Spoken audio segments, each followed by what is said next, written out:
سورہ ملک، سورہ ملک کا تعارف۔ مقام نزول، سورہ ملک مکہ مکرمہ میں نازل ہوئی۔ آیات، کلمات اور حروف کی تعداد۔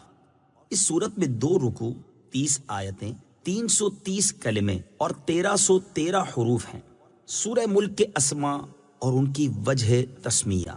اس صورت کے متعدد نام ہیں، جیسے اس کی پہلی آیت میں ملک یعنی سلطنت اور بادشاہت کا ذکر ہے، اس مناسبت سے اسے سورہ ملک کہتے ہیں۔ اس کی پہلی آیت کے شروع میں لفظ تبارک ہے، اس مناسبت سے اسے سورہ تبارک کہتے ہیں۔ یہ سورت عذاب قبر سے نجات دینے والی، عذاب سے بچانے والی اور عذاب کو روکنے والی ہے، اس لیے اسے سورہ منجیہ، سورہ واقعہ اور سورہ مانعہ کہتے ہیں۔ یہ سورت اپنے پڑھنے والے کے بارے میں جھگڑا کرے گی، اس لیے اسے سورہ مجادلہ کہتے ہیں، اور یہ قیامت کے دن اپنے پڑھنے والے کی شفاعت کرے گی، اس لیے اسے سورہ شافعہ کہتے ہیں۔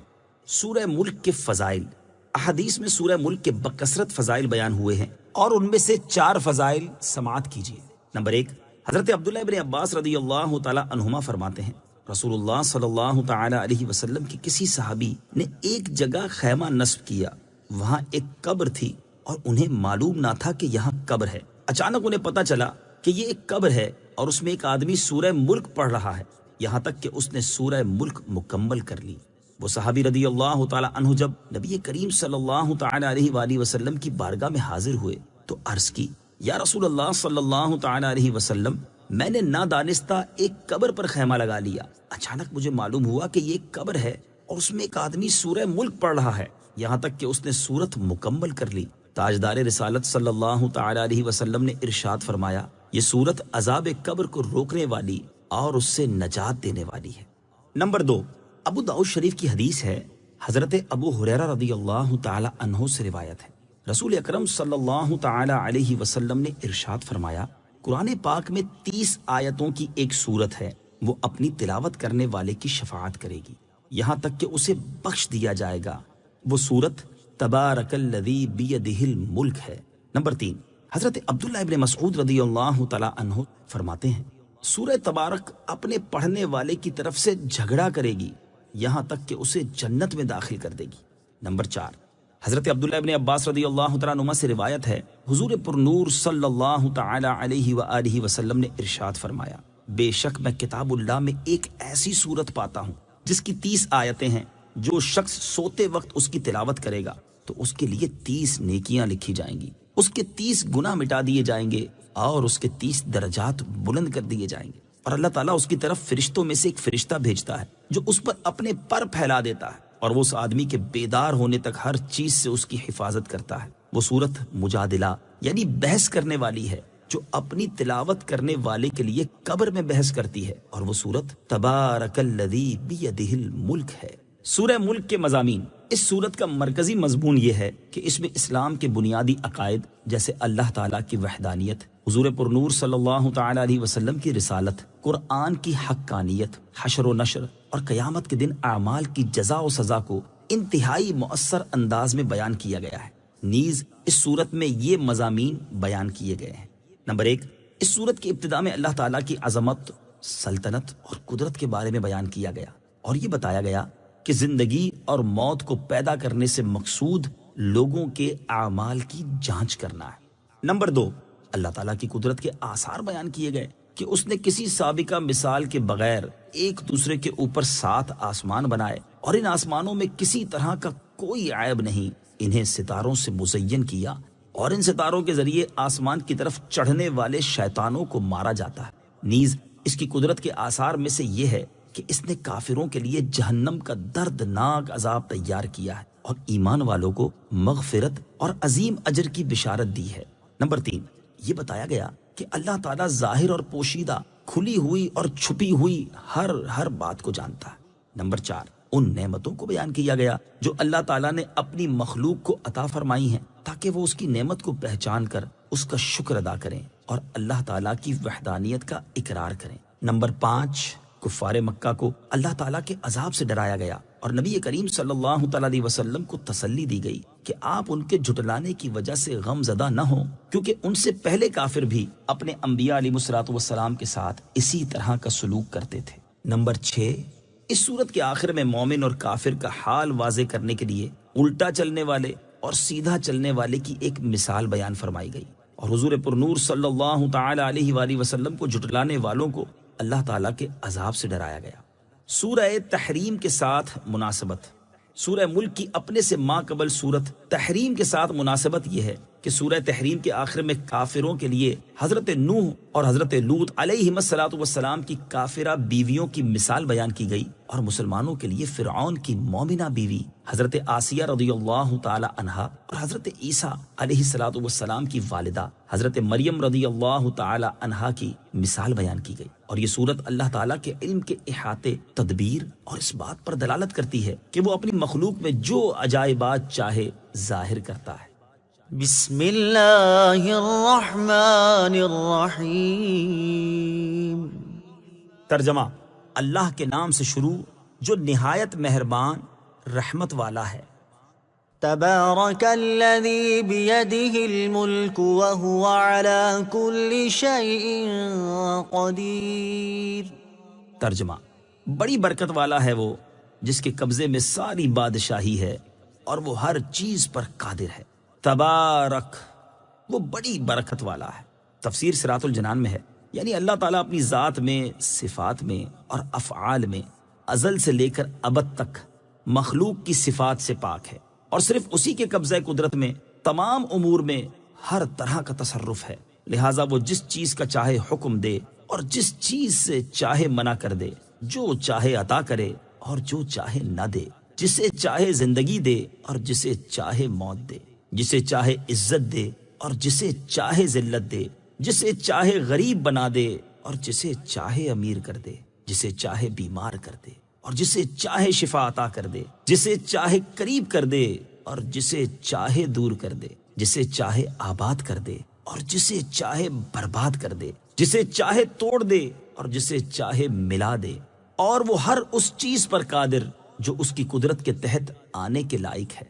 اللہ تعالیٰ کی عظمت و شان، اپنی اسی شان کا ذکر کرتے ہوئے ایک اور مقام پر اللہ تعالیٰ ارشاد فرماتا ہے: قل اللہم مالک الملک تؤتی الملک من تشاء وتنزع الملک ممن تشاء وتعز من تشاء وتذل من تشاء بيدك الخير إنك على كل شيء قدير۔ ترجمہ: یوں عرض کرو، اے اللہ ملک کے مالک، تو جسے چاہتا ہے سلطنت عطا فرماتا ہے اور جس سے چاہتا ہے چھین لیتا ہے، اور تو جسے چاہتا ہے عزت دیتا ہے اور جسے چاہتا ہے ذلت دیتا ہے۔ تمام بھلائی تیرے ہی ہاتھ میں ہے، بے شک تو ہر شے پر قدرت رکھنے والا ہے۔ اور ارشاد فرماتا ہے: أَلَمْ تَعْلَمْ أَنَّ اللَّهَ لَهُ مُلْكُ السَّمَاوَاتِ وَالْأَرْضِ يُعَذِّبُ مَن يَشَاءُ وَيَغْفِرُ لِمَن يَشَاءُ وَاللَّهُ عَلَى كُلِّ شَيْءٍ قَدِيرٌ۔ ترجمہ: کیا تجھے معلوم نہیں کہ آسمانوں اور زمین کی بادشاہی اللہ ہی کے لیے ہے؟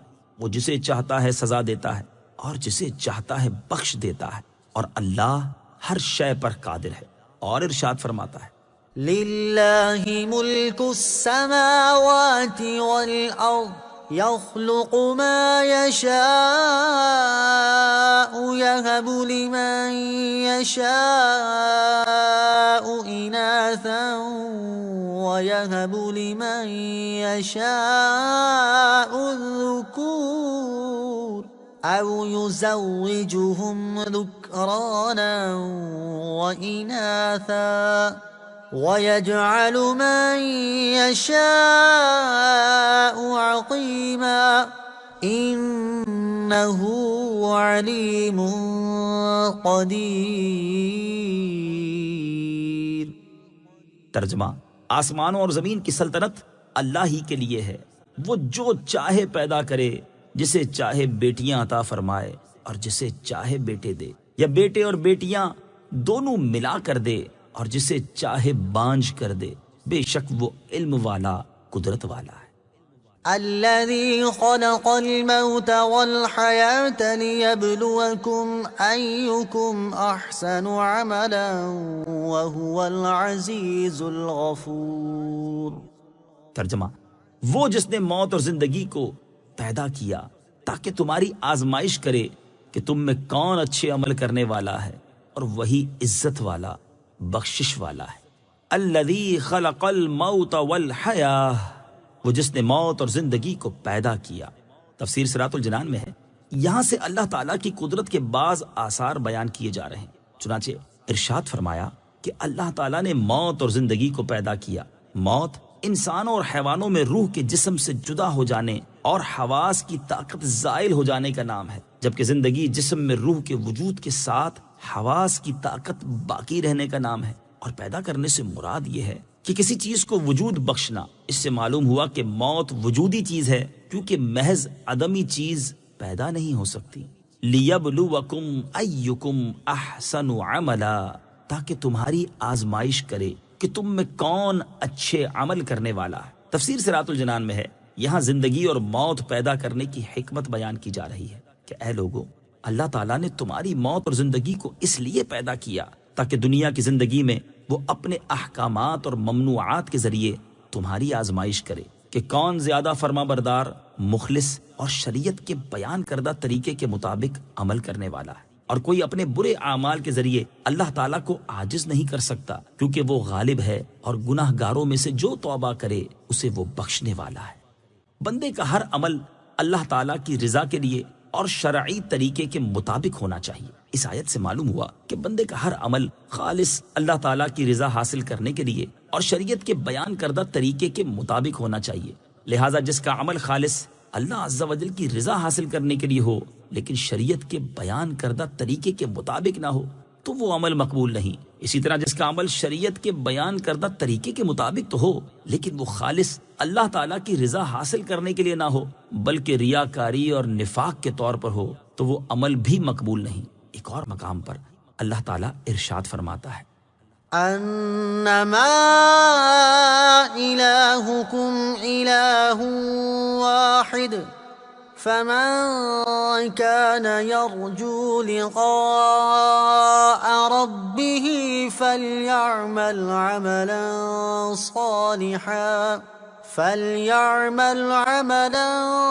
صالحا ولا يشرك بعبادة ربه احدا۔ ترجمہ، تمہارا معبود ایک ہی معبود ہے، تو جو اپنے رب سے ملاقات کی امید رکھتا ہو اسے چاہیے کہ نیک کام کرے اور اپنے رب کی عبادت میں کسی کو شریک نہ کرے۔ حضرت فضیل بن عیاض رحمت اللہ تعالی فرماتے ہیں، جب عمل خالص ہو لیکن درست نہ ہو تو اسے قبول نہیں کیا جائے گا، اور جب عمل درست ہو لیکن خالص نہ ہو تو یہ بھی قبول نہیں کیا جائے گا۔ عمل صرف وہی مقبول ہے جو خالص اور درست ہو، اور عمل خالص اس وقت ہوگا جب اسے اللہ تعالیٰ کی رضا حاصل کرنے کے لیے کیا جائے، اور درست اس وقت ہوگا جب وہ سنت یعنی شریعت کے بتائے ہوئے طریقے کے مطابق ہوگا۔ اس سے ان لوگوں کو نصیحت حاصل کرنی چاہیے جو شریعت کے بیان کردہ طریقے کے مطابق عمل نہیں کرتے، اور اگر انہیں کوئی سمجھائے تو اپنا عمل درست کرنے کے بجائے یہ کہہ کر ٹال دیتے ہیں کہ اللہ تعالیٰ قبول کرے گا۔ ہمیں زندگی عطا کیے جانے اور ہم پر موت مسلط کیے جانے کی حکمت۔ اس آیت سے یہ بھی معلوم ہوا کہ ہمیں زندگی عطا کیے جانے اور ہم پر موت مسلط کیے جانے کی حکمت یہ ہے کہ اللہ تعالیٰ کی اطاعت اور فرما برداری کے معاملے میں ہماری جانچ ہو جائے کہ ہم میں سے کون اللہ تعالیٰ کی اطاعت کرتا ہے اور کیسی اطاعت کرتا ہے، تاکہ آخرت میں جب اطاعت گزاروں کو انعامات ملیں اور نافرمانوں کو سزائیں ملیں تو کوئی یہ اعتراض نہ کر سکے کہ اطاعت گزاروں کو انعامات اور نافرمانوں کو سزا کیوں ملی۔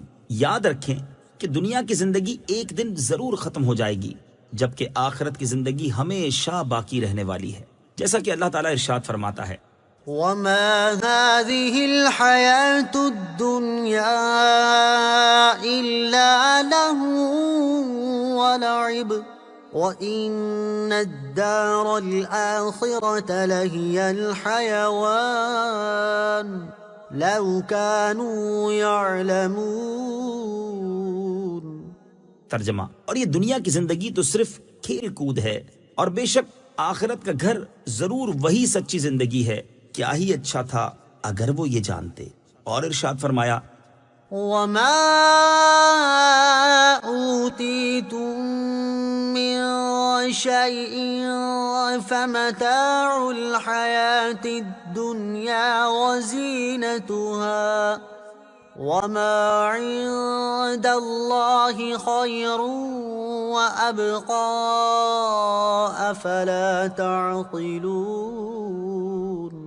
ترجمہ، اور اے لوگو، جو کچھ چیز تمہیں دی گئی ہے تو وہ دنیاوی زندگی کا ساز و سامان اور اس کی زینت ہے، اور جو ثواب اللہ کے پاس ہے وہ بہتر اور زیادہ باقی رہنے والا ہے، تو کیا تم سمجھتے نہیں؟ اور دنیا کی رنگینیوں اور رونقوں سے بھی ہمیں آزمایا جا رہا ہے کہ ہم کیسے عمل کرتے ہیں۔ چنانچہ اللہ تعالیٰ ارشاد فرماتا ہے، إِنَّا جَعَلْنَا مَا عَلَى الْأَرْضِ زِينَةً لَهَا لِنَبْلُوَهُمْ أَيُّهُمْ أَحْسَنُ عَمَلًا۔ ترجمہ، بے شک ہم نے زمین پر موجود چیزوں کو زمین کے لیے زینت بنایا تاکہ ہم انہیں آزمائیں کہ ان میں عمل کے اعتبار سے کون اچھا ہے۔ اسی طرح ہمیں پیدا کرنے اور اللہ تعالیٰ نے ہمارے لیے جو نعمتیں پیدا کی ہیں ان کے ذریعے بھی ہمارے اعمال کی آزمائش ہو رہی ہے، جیسا کہ اللہ تعالیٰ ارشاد فرماتا ہے، وَهُوَ الَّذِي خَلَقَ السَّمَاوَاتِ وَالْأَرْضَ فِي سِتَّةِ أَيَّامٍ وَكَانَ عَرْشُهُ عَلَى الْمَاءِ لِيَبْلُوَكُمْ أَيُّكُمْ أَحْسَنُ عَمَلًا۔ ترجمہ، اور وہی ہے جس نے آسمانوں اور زمین کو 6 دن میں بنایا اور اس کا عرش پانی پر تھا، تمہیں پیدا کیا تاکہ تمہیں آزمائے کہ تم میں کون اچھے عمل کرتا ہے۔ اور وہ لوگ جو دنیا کی زندگی میں ایمان لائے اور انہوں نے نیک اعمال کیے، ان کے بارے میں اللہ تعالیٰ ارشاد فرماتا ہے، إِنَّ الَّذِينَ آمَنُوا وَعَمِلُوا الصَّالِحَاتِ إِنَّا لَا نُضِيعُ أَجْرَ مَنْ أَحْسَنَ عَمَلًا أُولَئِكَ لَهُمْ جَنَّاتُ عَدْنٍ تَجْرِي مِنْ تَحْتِهِمُ الْأَنْهَارُ يحلون فيها من أساور من ذهب ويلبسون ثيابا خضرا من سندس وإستبرق متكئين فيها على الأرائك نعم الثواب وحسنت مرتفقا۔ ترجمہ، بے شک جو لوگ ایمان لائے اور نیک اعمال کیے، ہم اچھے عمل کرنے والوں کا ثواب ضائع نہیں کرتے۔ ان کے لیے ہمیشگی کے باغات ہیں، ان کے نیچے نہریں بہتی ہیں، انہیں ان باغوں میں سونے کے کنگن پہنائے جائیں گے اور وہ سبز رنگ کے باریک اور موٹے ریشم کے کپڑے پہنیں گے۔ وہاں تختوں پر تکیے لگائے ہوئے ہوں گے۔ یہ کیا ہی اچھا ثواب ہے اور جنت کی کیا ہی اچھی آرام کی جگہ ہے۔ اور جنہوں نے کفر کیا اور گناہوں میں مصروف رہے، ان کے بارے میں ارشاد فرماتا ہے، والذین کسبوا السیئات جزاء سیئۃ بمثلها وترهقهم ذلة ما لهم من اللہ من عاصم كأنما أغشيت وجوههم قطعا من الليل مظلما أولئك أصحاب النار هم فيها خالدون۔ ترجمہ، اور جنہوں نے برائیوں کی کمائی کی تو برائی کا بدلہ اسی کے برابر ہے اور ان پر ذلت چھائی ہوگی، انہیں اللہ سے بچانے والا کوئی نہ ہوگا، گویا ان کے چہروں کو اندھیری رات کے ٹکڑوں سے ڈھانپ دیا گیا ہے، وہی دوزخ والے ہیں، وہ اس میں ہمیشہ رہیں گے۔ لہٰذا اے لوگو استجیبوا لربکم من قبل ان یأتی یوم لا مرد له من اللہ ما لکم من ملجأ یومئذ وما لکم من نکیر۔ ترجمہ، اس دن کے آنے سے پہلے پہلے اپنے رب کا حکم مان لو جو اللہ کی طرف سے ٹلنے والا نہیں۔ اس دن تمہارے لیے کوئی پناہ نہ ہوگی اور نہ تمہارے لیے انکار کرنا ممکن ہوگا۔ الذي خلق 7 سماوات طباقا ما ترى في خلق الرحمن من تفاوت فارجع البصر هل ترى من فطور ثم ارجع البصر كرتين ينقلب إليك البصر خاسئا وهو حسير۔ ترجمہ، وہ جس نے ایک دوسرے کے اوپر 7 آسمان بنائے، اے بندے تو رحمان کے بنانے میں کوئی فرق نہیں دیکھے گا۔ تو نگاہ اٹھا کر دیکھ، کیا تجھے کوئی رخنا نظر آتا ہے؟ پھر دوبارہ نگاہ اٹھا کر دیکھ، نگاہ تیری طرف ناکام ہو کر تھکی ماندی پلٹ آئے گی۔ الذی خلق 7 سماوات طباقا، وہ جس نے ایک دوسرے کے اوپر 7 آسمان بنائے۔ تفسیر صراط الجنان میں ہے۔ اس آیت اور اس کے بعد والی آیت کا خلاصہ یہ ہے کہ اللہ تعالیٰ کی قدرت کے آثار میں سے یہ ہے کہ اس نے کسی سابقہ مثال کے بغیر ایک دوسرے کے اوپر 7 آسمان بنائے۔ ہر آسمان دوسرے کے اوپر کمان کی طرح ہے، اور دنیا کا آسمان زمین کے اوپر گنبد کی طرح ہے، اور ایک آسمان کا فاصلہ دوسرے آسمان سے کئی 100 برس کی راہ ہے۔ تو اے بندے تو اللہ تعالیٰ کے بنانے میں کوئی فرق اور کوئی عیب نہیں دیکھے گا، بلکہ انہیں مضبوط، درست، برابر اور متناسب پائے گا۔ تو آسمان کی طرف نگاہ اٹھا کر دیکھ تاکہ تو اپنی آنکھوں سے اس خبر کے درست ہونے کو دیکھ لے اور تیرے دل میں کوئی شبہ باقی نہ رہے۔ پھر دوبارہ نگاہ اٹھا اور بار بار دیکھ۔ ہر بار تیری نگاہ تیری طرف ناکام ہو کر تھکی ماندی پلٹ آئے گی کہ بار بار کی جستجو کے باوجود بھی وہ ان میں کوئی خلل اور عیب نہ پا سکے گی۔ وَلَقَدْ زَيَّنَّا السَّمَاءَ الدُّنْيَا بِمَصَابِيحَ وَجَعَلْنَاهَا رُجُومًا لِلشَّيَاطِينِ وَأَعْتَدْنَا لَهُمْ عَذَابَ السَّعِيرِ۔ ترجمہ، اور بے شک ہم نے نیچے کے آسمان کو چراغوں سے آراستہ کیا اور انہیں شیطانوں کے لیے مارنے کا ذریعہ بنایا، اور ہم نے ان کے لیے بھڑکتی آگ کا عذاب تیار کر رکھا ہے۔ وَلَقَدْ زَيَّنَّا السَّمَاءَ الدُّنْيَا بِمَصَابِيحَ، اور بے شک ہم نے نیچے کے آسمان کو چراغوں سے آراستہ کیا۔ تفسیر صراط الجنان میں ہے۔ اس آیت میں اللہ تعالیٰ نے اپنی قدرت کی ایک اور دلیل بیان فرمائی ہے کہ بے شک اللہ تعالیٰ نے نیچے کے آسمان کو ستاروں سے آراستہ کیا، جو کہ زمین کی طرف سب سے زیادہ قریب ہے، اور لوگ اسے دیکھتے ہیں، اور ان ستاروں کو شیطانوں کے لیے مارنے کا ذریعہ بنایا کہ جب شیاطین آسمان کی طرف فرشتوں کی گفتگو سننے اور باتیں چرانے پہنچیں تو ستاروں سے شعلے اور چنگاریاں نکلیں جن سے انہیں مارا جائے۔ اور اللہ تعالیٰ نے ان شیاطین کے لیے دنیا میں جلانے کے بعد آخرت میں بھڑکتی آگ کا عذاب تیار کر رکھا ہے۔ اس کی نظیر یہ آیات مبارکہ ہے۔ إِنَّا زَيَّنَّا السَّمَاءَ الدُّنْيَا بِزِينَةٍ الْكَوَاكِبِ وَحِفْظًا مِّن كُلِّ شَيْطَانٍ مَارِدٍ۔ ترجمہ، بے شک ہم نے نیچے کے آسمان کو ستاروں کے سنگھار سے آراستہ کیا اور ہر سرکش شیطان سے حفاظت کے لیے۔ مسجدوں میں روشنی کے آلات نصب کرنے کی ترغیب۔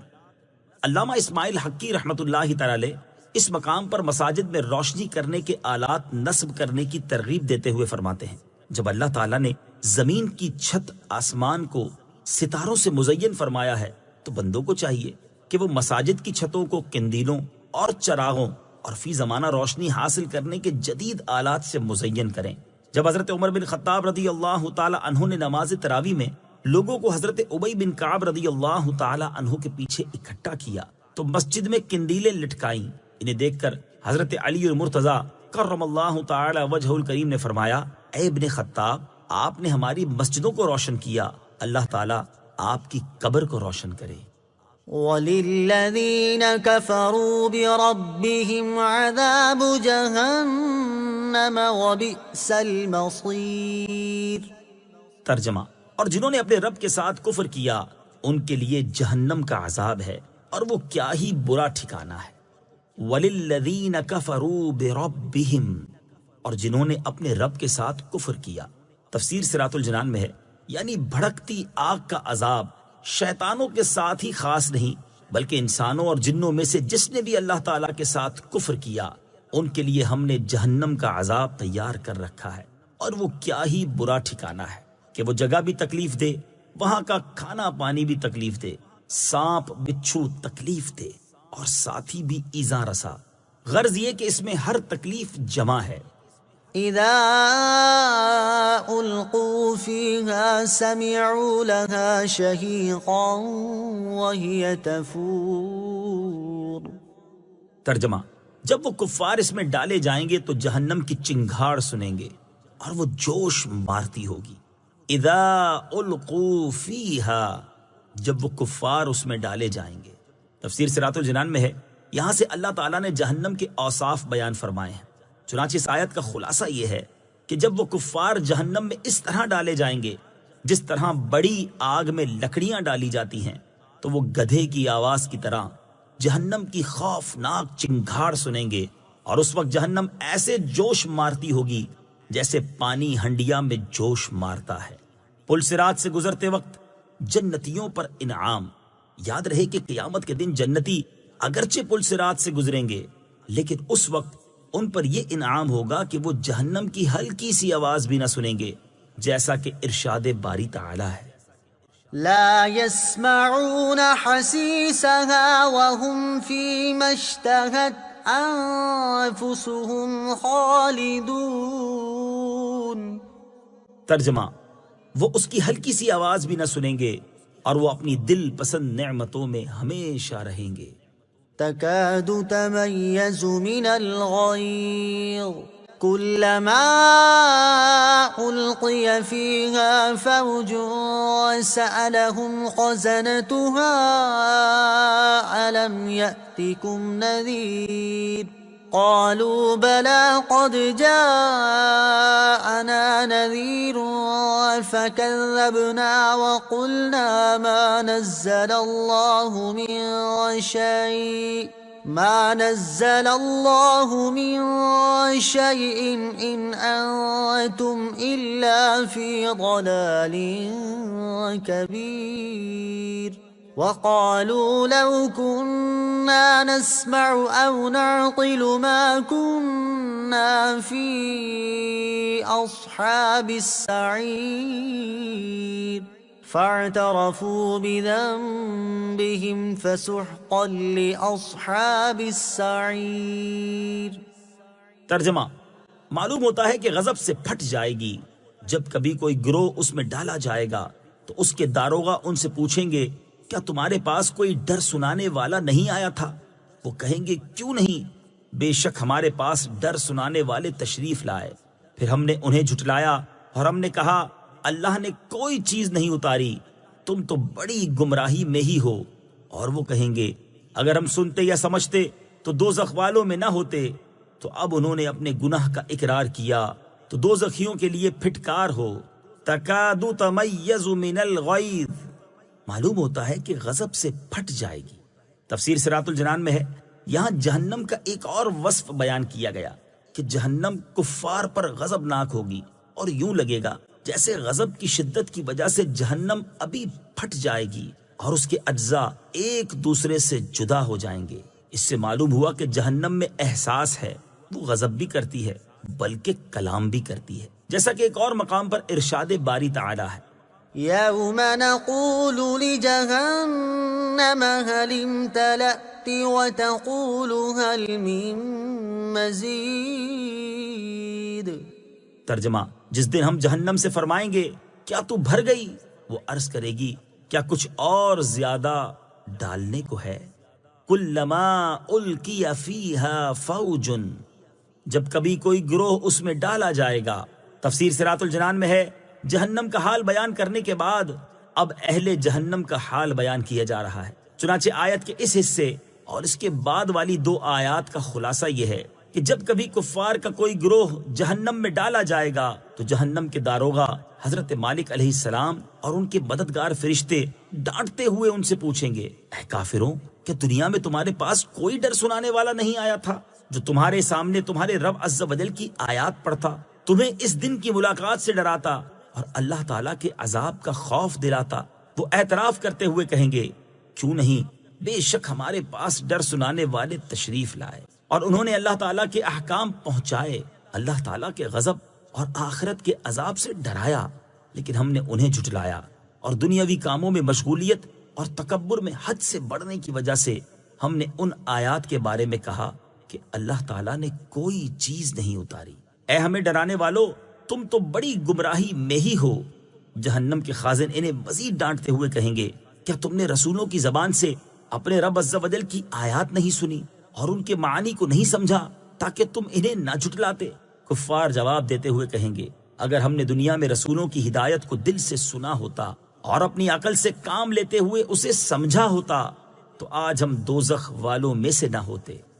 بعض مسلمان بھی جہنم میں داخل ہوں گے۔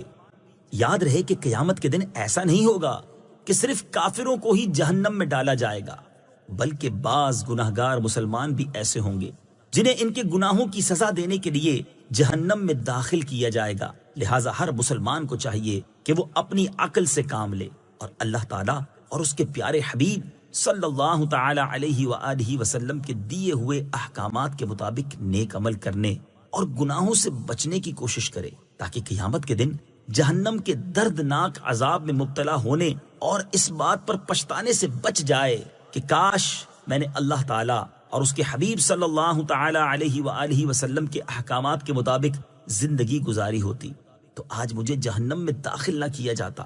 اللہ تعالیٰ ہمیں اپنی رضا والی زندگی بسر کرنے کی توفیق عطا فرمائے اور جہنم اور اس کے عذابات سے ہمیں محفوظ فرمائے، آمین۔ وَقَالُوا لَوْ كُنَّا نَسْمَعُ أَوْ نَعْقِلُ، اور وہ کہیں گے اگر ہم سنتے یا سمجھتے۔ امام عبداللہ بن احمد نصفی رحمت اللہ تعالی علیہ فرماتے ہیں یہ آیت اس بات کی دلیل ہے کہ احکام شرع کا مدار دلیل عقلی اور دلیل سمعی دونوں پر ہے اور دونوں حجت لازمہ ہیں۔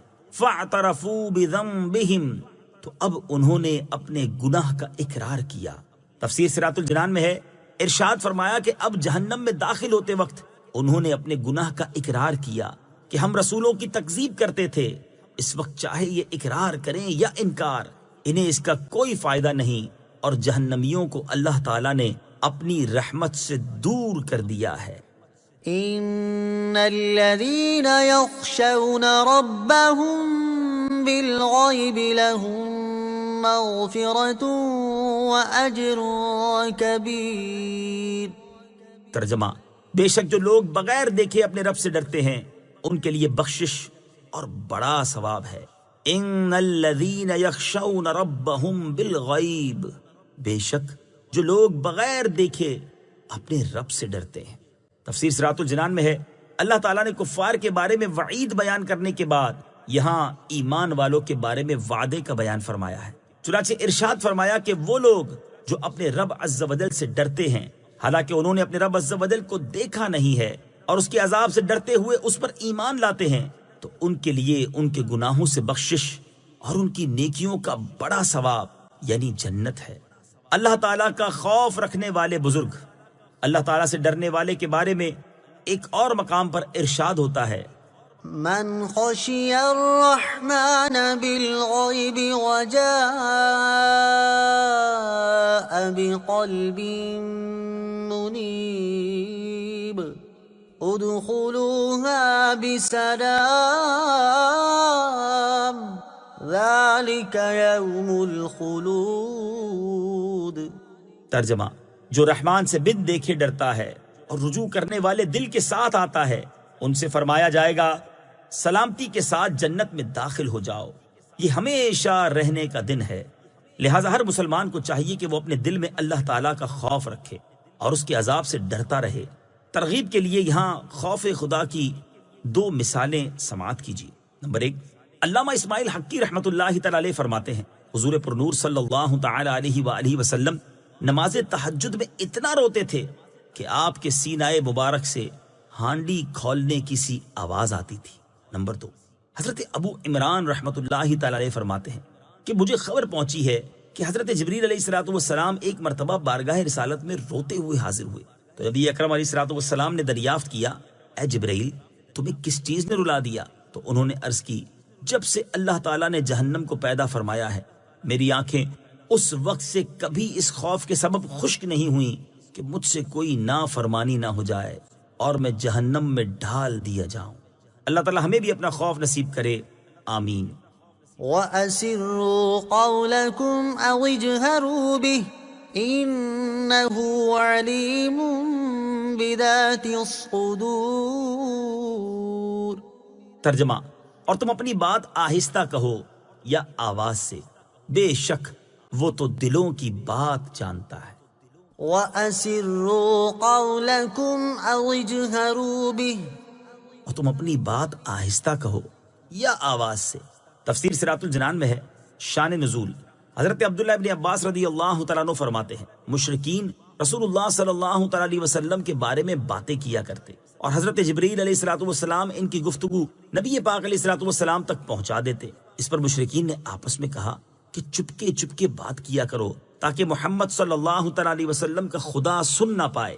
اس پر یہ آیت نازل ہوئی اور انہیں بتایا گیا کہ تمہاری یہ کوشش فضول ہے، کیونکہ اللہ تعالیٰ کی شان تو یہ ہے وہ دل کی بات کو زبان پر آنے سے پہلے ہی جانتا ہے، تو وہ تمہاری زبانوں سے کی ہوئی گفتگو کو کیسے نہیں جان سکتا؟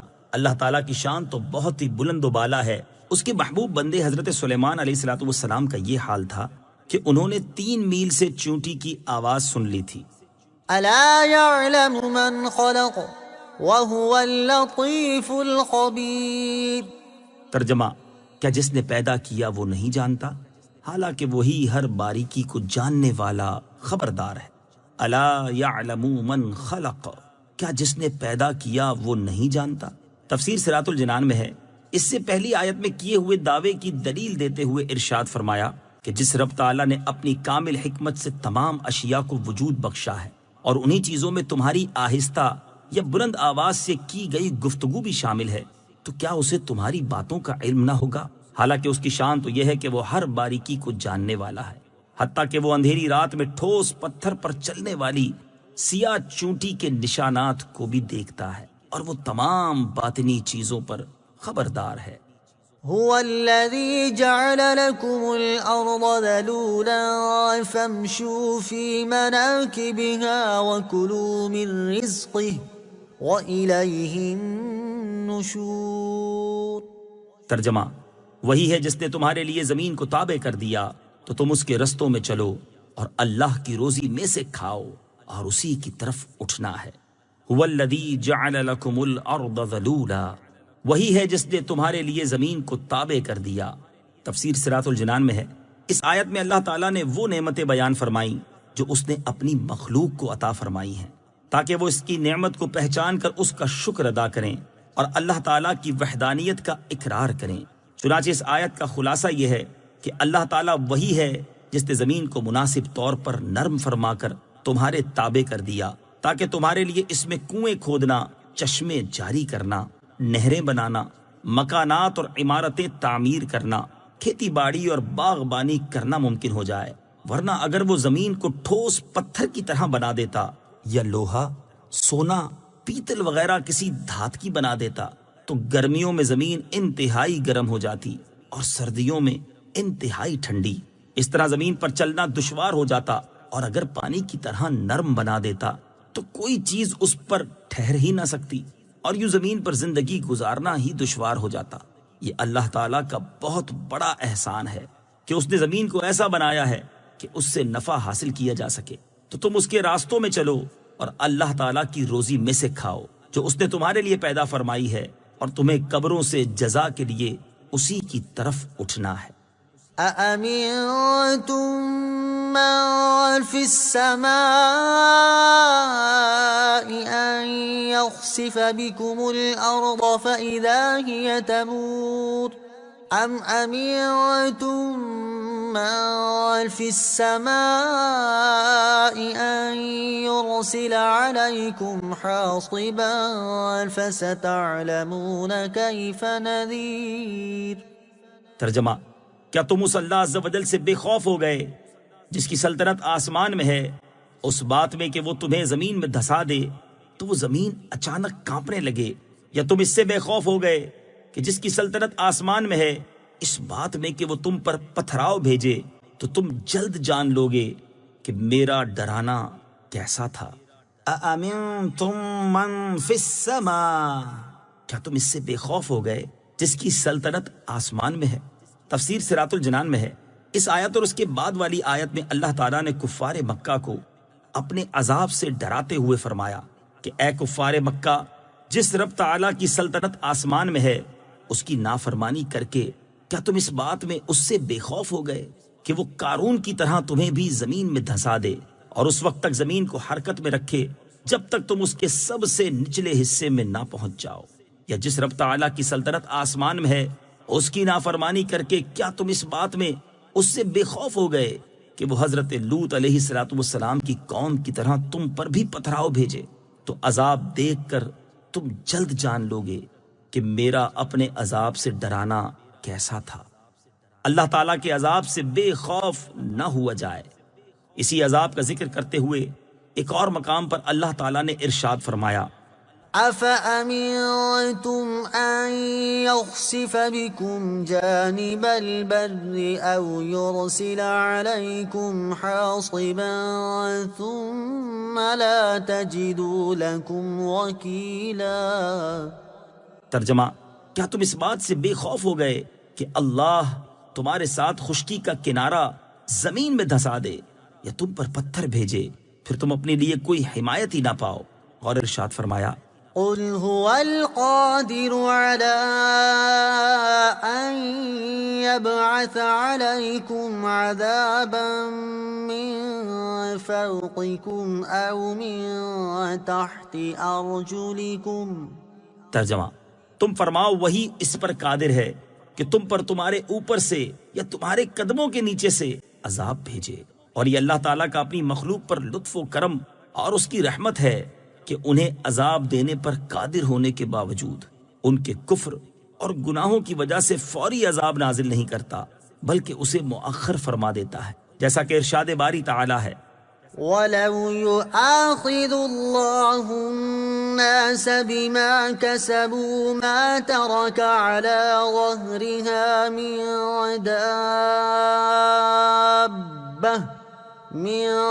دَابَّةٍ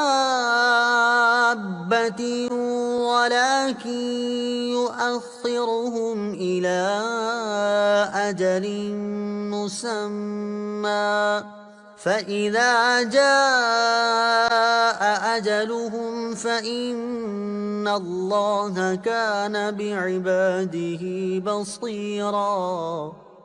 ترجمہ، اور اگر اللہ لوگوں کو ان کے کمائے ہوئے اعمال کی وجہ سے پکڑتا تو زمین کی پیٹھ پر کوئی چلنے والا نہ چھوڑتا، لیکن وہ ایک مقرر میعاد تک انہیں ڈھیل دیتا ہے، پھر جب ان کی مقررہ مدت آئے گی تو بے شک اللہ اپنے تمام بندوں کو دیکھ رہا ہے، لہٰذا اس کی رحمت اور کرم کے پیش نظر اس کے عذاب سے بے خوف ہو جانا بہت بڑی نادانی اور کم عقلی ہے۔ وَلَقَدْ كَذَّبَ الَّذِينَ مِن قَبْلِهِمْ فَكَيْفَ كَانَ نَكِيرِ۔ ترجمہ، اور بے شک ان سے پہلے لوگوں نے جھٹلایا تو میرا انکار کیسا ہوا۔ وَلَقَدْ كَذَّبَ الَّذِينَ مِن قَبْلِهِمْ، اور بے شک ان سے پہلے لوگوں نے جھٹلایا۔ تفسیر صراط الجنان میں ہے، اس آیت میں اللہ تعالیٰ نے اپنے حبیب علیہ السلام کو تسلی دیتے ہوئے اور کفار مکہ کو اپنے عذاب سے ڈراتے ہوئے فرمایا کہ اے پیارے حبیب صلی اللہ تعالی علیہ وآلہ وسلم، کفار مکہ آپ کو جھٹلاتے ہیں تو اس پر آپ غم نہ فرمائیں، کیونکہ کفار مکہ سے پہلی امتوں کے کفار جیسے حضرت نوح علیہ السلام کی قوم اور قوم عاد وغیرہ نے بھی میرے رسولوں کو جھٹلایا، تو جب میں نے انہیں ہلاک کیا تو اس وقت میرا انکار کیسا ہوا؟ کیا انہوں نے میرے عذاب کو حق نہیں پایا؟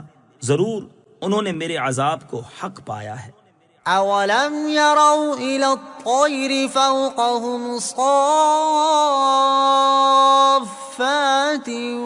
ويقبضن ما يمسكهن إلا الرحمن إنه بكل شيء بصير۔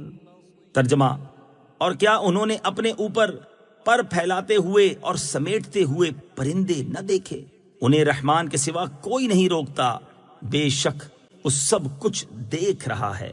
اولم یروا الی الطیر فوقہم، اور کیا انہوں نے اپنے اوپر پرندے نہ دیکھے؟ اس آیت میں اللہ تعالیٰ نے وہ چیز بیان فرمائی جو اس کی قدرت کے کمال پر دلالت کرتی ہے۔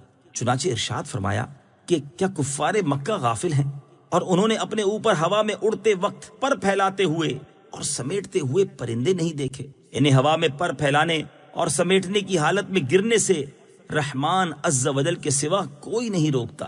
حالانکہ پرندے بوجھل، موٹے اور جسیم ہوتے ہیں، اور بھاری چیز طبعاً پستی کی طرف مائل ہوتی ہے، وہ فضا میں نہیں رک سکتی۔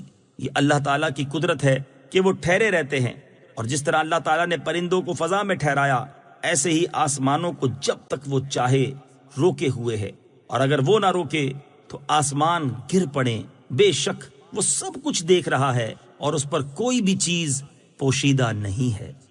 پرندوں اور جہازوں کی پرواز اللہ تعالیٰ کی قدرت کی دلیل ہے۔ پرندوں کی پرواز کا ذکر کرتے ہوئے ایک اور مقام پر اللہ تعالیٰ نے ارشاد فرمایا، أَلَمْ يَرَوْا إِلَى الطَّيْرِ مُسَخَّرَاتٍ فِي جَوِّ السَّمَاءِ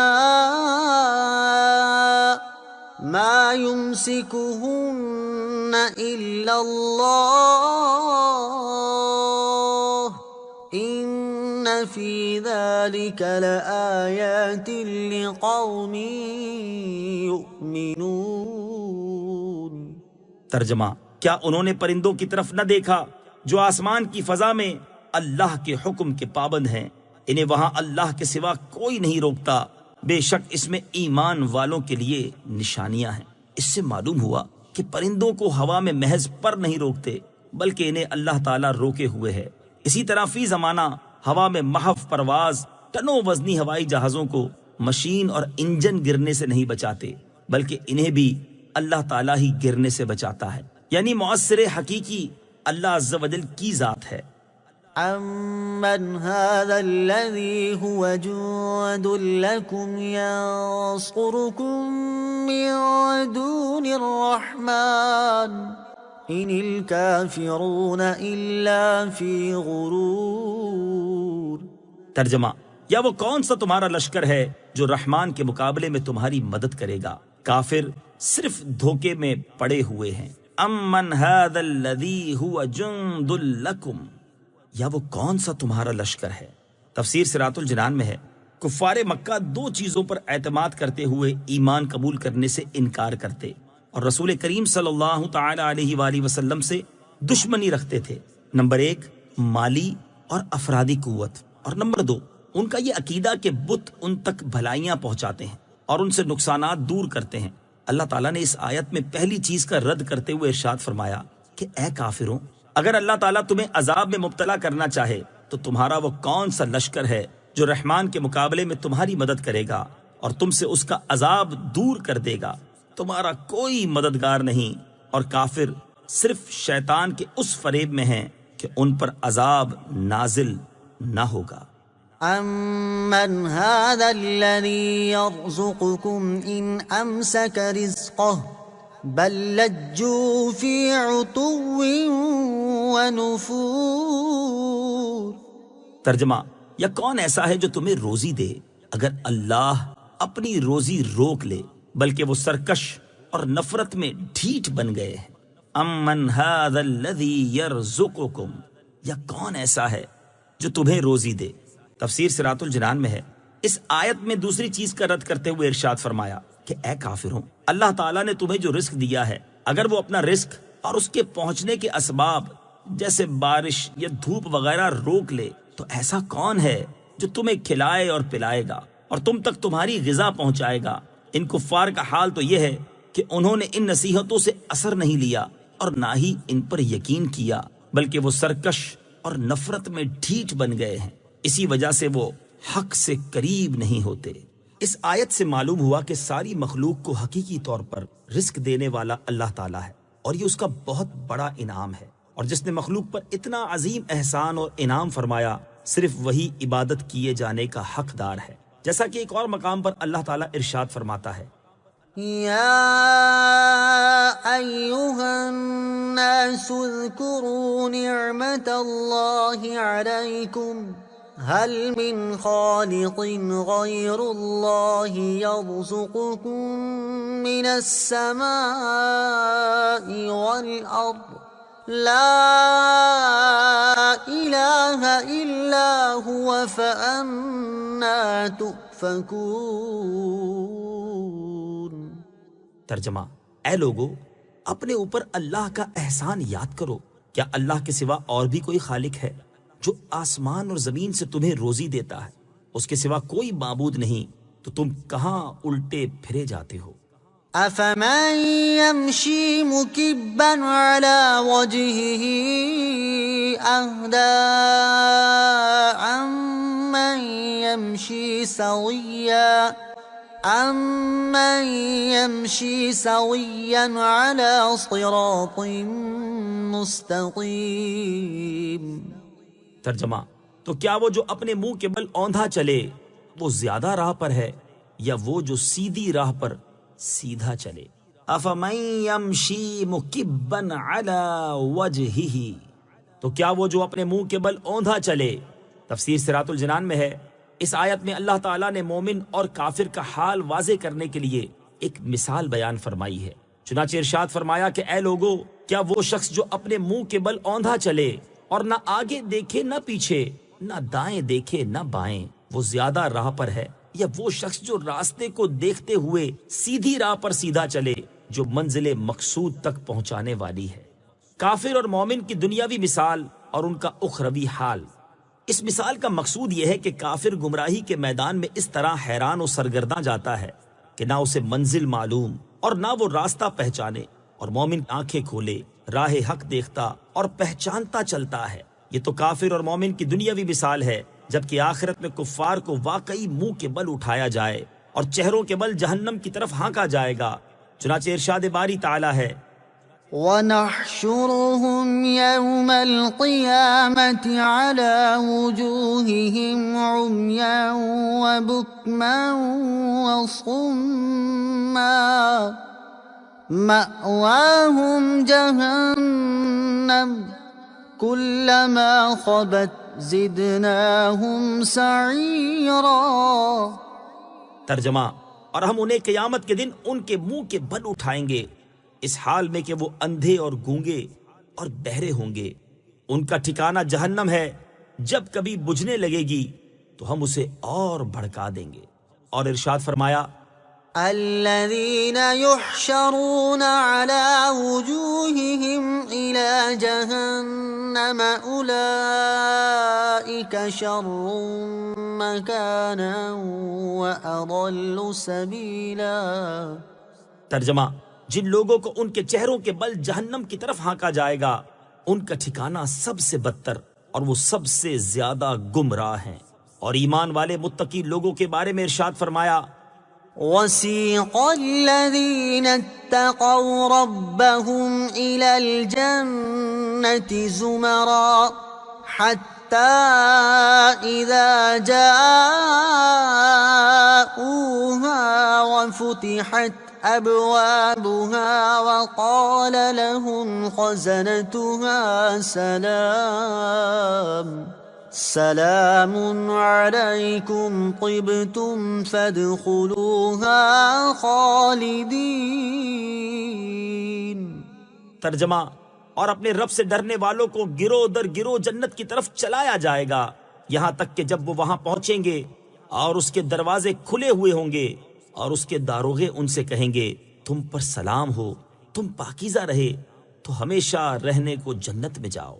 قل هو الذي أنشأكم وجعل لكم السمع والأبصار والأفئدة قليلا ما تشكرون۔ ترجمہ، تم فرماؤ وہی ہے جس نے تمہیں پیدا کیا اور تمہارے لیے کان اور آنکھ اور دل بنائے، تم بہت کم شکر ادا کرتے ہو۔ قل هو الذی انشأکم، تم فرماؤ وہی ہے جس نے تمہیں پیدا کیا، یعنی اے پیارے حبیب صلی اللہ تعالی علیہ وآلہ وسلم، آپ مشرکین سے فرما دیں کہ اے کافروں، جس خدا کی طرف میں تمہیں دعوت دیتا ہوں وہ وہی ہے جس نے تمہیں پیدا کیا اور اس نے تمہارے لیے کان بنائے تاکہ تم اللہ تعالیٰ کی آیات کو سنو اور ان سے نصیحت حاصل کرو۔ اس نے تمہارے لیے آنکھیں بنائیں تاکہ تم ان کے ذریعے اللہ تعالیٰ کی ان مصنوعات کو دیکھو جو اس کی وحدانیت پر دلالت کرتی ہیں، اور اس نے تمہارے لیے دل بنائے تاکہ تم ان کے ذریعے اللہ تعالیٰ کی آیات اور مصنوعات میں غور و فکر کر سکو۔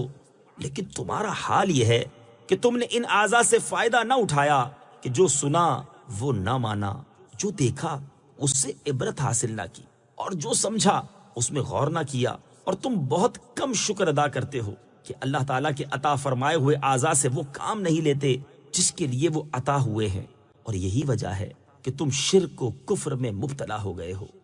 نعمتوں کو ان کے مقاصد میں استعمال کریں۔ اس آیت میں خطاب اگرچہ کفار سے ہے، لیکن اس میں مسلمانوں کے لیے بھی نصیحت ہے کہ اللہ تعالیٰ نے انہیں کان، آنکھ اور دل کی جو نعمت عطا کی ہے اسے انہی مقاصد کے لیے استعمال کریں جس کے لیے یہ نعمت عطا ہوئی ہے۔ ایک اور مقام پر اللہ تعالیٰ ارشاد فرماتا ہے، يا أيها الذين آمنوا أطيعوا الله ورسوله ولا تولوا عنه وأنتم تسمعون ولا تكونوا كالذين قالوا سمعنا وهم لا يسمعون۔ ترجمہ، اے ایمان والو، اللہ اور اس کے رسول کی اطاعت کیا کرو اور سن کر اس سے منہ نہ پھیرو، اور ان لوگوں کی طرح نہ ہونا جنہوں نے کہا ہم نے سن لیا حالانکہ وہ نہیں سنتے، اور ارشاد فرمایا، إن السمع والبصر والفؤاد كل أولئك كان عنه مسؤولا۔ ترجمہ، بے شک کان اور آنکھ اور دل ان سب کے بارے میں سوال کیا جائے گا، اور ارشاد فرمایا، وما كنتم تستترون أن يشهد عليكم سمعكم ولا أبصاركم ولا جلودكم ولكن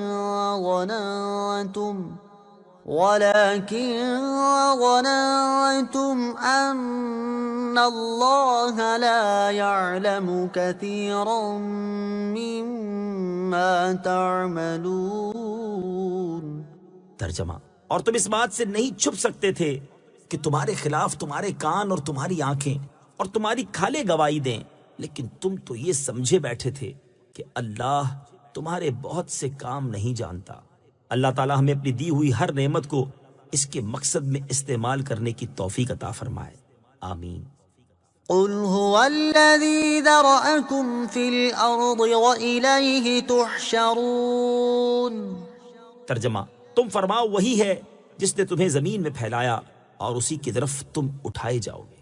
قل هو الذی ذرأکم فی الارض، تم فرماؤ وہی ہے جس نے تمہیں زمین میں پھیلایا، یعنی اے حبیب صلی اللہ تعالی علیہ وسلم، آپ فرما دیں کہ اللہ عز و جل وہی ہے جس نے گفتگو میں تمہاری زبانوں، تمہارے رنگوں، تمہارے لباسوں، تمہاری شکلوں اور صورتوں کے مختلف ہونے کے ساتھ تمہیں زمین کے کونے کونے میں پھیلایا، اور تم قیامت کے دن اپنے اعمال کے حساب اور ان کی جزا کے لیے اسی کی طرف اٹھائے جاؤ گے۔ وَيَقُولُونَ مَتَى هَذَا الْوَعْدُ إِن كُنتُمْ صَادِقِينَ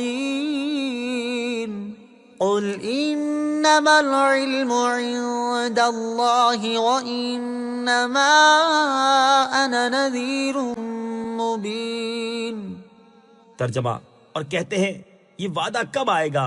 اگر تم سچے ہو تو بتاؤ تم فرماؤ یہ علم تو اللہ ہی کے پاس ہے اور میں تو یہی صاف ڈر سنانے والا ہوں۔ وَيَقُولُونَ مَتَى هَذَا الْوَعْدُ، اور کہتے ہیں یہ وعدہ کب آئے گا۔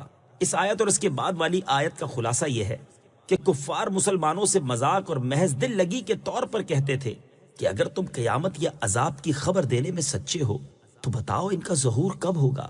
اللہ تعالیٰ نے ان کا جواب دیتے ہوئے اپنے حبیب صلی اللہ تعالی علیہ وآلہ وسلم سے ارشاد فرمایا کہ اے مخلوق میں سب سے بڑے عالم صلی اللہ تعالی علیہ وسلم، آپ مشرکین سے فرما دیں کہ اس کا علم تو اللہ تعالیٰ ہی کے پاس ہے، میں تو عذاب اور قیامت کے آنے کا تمہیں ڈر سناتا ہوں اور مجھے اتنے ہی کام کا حکم دیا گیا ہے، اسی سے میرا فرض ادا ہو جاتا ہے، اس لیے وقت کا بتانا میری ذمہ داری نہیں۔ قل انما العلم عند اللہ، تم فرماؤ یہ علم تو اللہ ہی کے پاس ہے۔ یاد رہے کہ اس سے یہ ثابت نہیں ہوتا کہ اللہ تعالیٰ نے حضور پر نور صلی اللہ تعالی علیہ وآلہ وسلم کو قیامت کا علم نہیں دیا، کیونکہ یہاں یہ نہ فرمایا کہ مجھے علم نہیں دیا گیا، بلکہ یہ فرمایا کہ یہ حقیقی و ذاتی علم تو اللہ ہی کے پاس ہے۔